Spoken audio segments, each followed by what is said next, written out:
Hello students, welcome to my channel political science classes.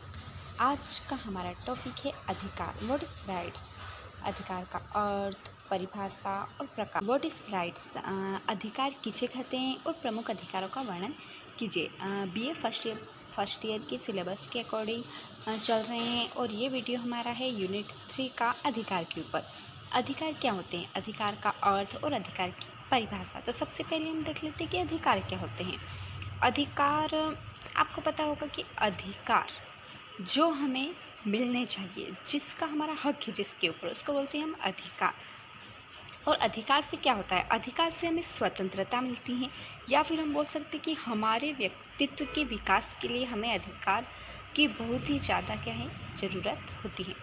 अधिकार क्या होता है, तो प्रकृति के द्वारा मनुष्य को विभिन्न प्रकार की शक्तियाँ प्रदान की गई है, लेकिन इन शक्तियों का स्वयं अपने और समाज के हित में उचित प्रयोग, अपने और समाज के हित में उचित रूप से प्रयोग करने के लिए कुछ बाहरी सुविधाओं की आवश्यकता होती है।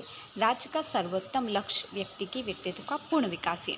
इस प्रकार राज्य के द्वारा व्यक्ति को ये सुविधाएं प्रदान की जाती हैं और राज्य के द्वारा व्यक्ति को प्रदान की जाने वाली इन बाहरी सुविधाओं का नाम ही अधिकार है।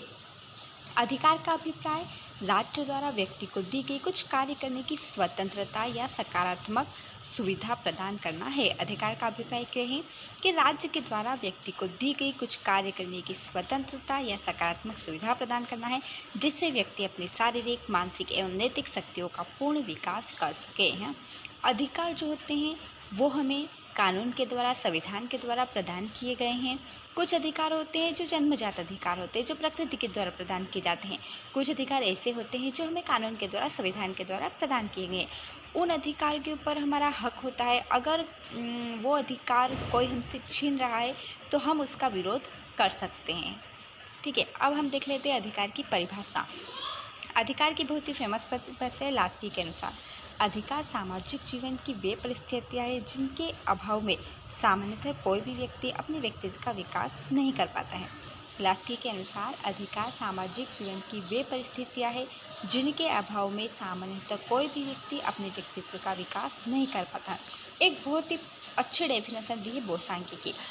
बोसांकी की जो परिभाषा है अधिकार के ऊपर बहुत ही ईजी है कि बोसांकी के अनुसार अधिकार वह मांग है जिसे समाज स्वीकार करता है और राज्य लागू करता है। बोसांकी के अनुसार अधिकार वह मांग है जिसे समाज स्वीकार करता है और राज्य लागू करता है। अब हम देख लेते हैं अधिकारों के कुछ प्रकार। अधिकारों को कितने भागों में बांटा गया है, तो सबसे पहला है नैतिक अधिकार, दूसरा आ जाएगा आपका कानूनी अधिकार। अधिकार को दो भागों में बांटा गया है, एक होते हैं आपके नैतिक अधिकार और एक होता है कानूनी अधिकार। नैतिक अधिकार तो वे अधिकार जिनका संबंध मानव के नैतिक आचरण से होता है ना। नैतिक अधिकार जिनका संबंध मानव के नैतिक आचरण से होता है। और कानूनी अधिकार जो होते हैं वो वे अधिकार होते हैं जिनकी व्यवस्था राज्य के द्वारा की जाती है और जिनका उल्लंघन कानून के लिए दंडनीय होता है ना। तो ये अधिकार कितने प्रकार के हो गए, दो प्रकार के, एक नैतिक और एक कानूनी। अब कानूनी अधिकार है, इसके भी कुछ प्रकार होते हैं। कानूनी अधिकार भी कुछ प्रकार के होते हैं। तो कानूनी अधिकार दो प्रकार के होते हैं, एक होता है सामाजिक या नागरिक अधिकार और एक होते हैं राजनीतिक अधिकार। नागरिक अधिकार कौन कौन से होते हैं, जो प्रत्येक नागरिक को प्रदान किए जाते हैं। सामाजिक भी बोल सकते हैं, नागरिक भी बोल सकते हैं। ठीक है, तो ये कौन कौन से होते हैं, जैसे कि समानता का अधिकार, स्वतंत्रता का अधिकार, संपत्ति का अधिकार, रोजगार का अधिकार, शिक्षा का अधिकार, जीवन का अधिकार, परिवार का अधिकार।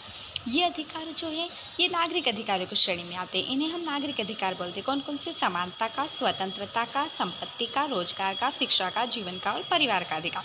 अब हम देख लेते हैं कि राजनीतिक अधिकार कौन कौन से होते हैं।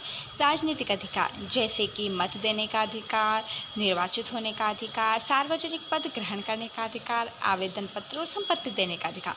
तो इस प्रकार से जो है वो हमने अधिकारों को कुछ भागों में बांट दिया है। सबसे पहली बात करें तो अधिकार दो प्रकार के होते हैं, एक होते हैं नैतिक अधिकार, एक होते हैं कानूनी अधिकार।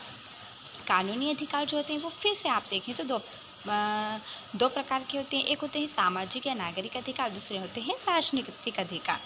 ठीक है, तो सामाजिक अधिकार या फिर नागरिक अधिकार जो होते हैं वो समानता, स्वतंत्रता, संपत्ति, रोजगार, शिक्षा, जीवन, परिवार का, ये सारे अधिकार कहलाते हैं। और राजनीतिक अधिकार में वे अधिकार आते हैं जो राजनीति से जुड़े होते हैं, जैसे कि मत देने का, निर्वाचित होने का, सार्वजनिक पद ग्रहण करने का, आवेदन पत्र और संपत्ति देने का। ठीक है, तो अधिकार के ऊपर आप thank you so much, keep learning, take care.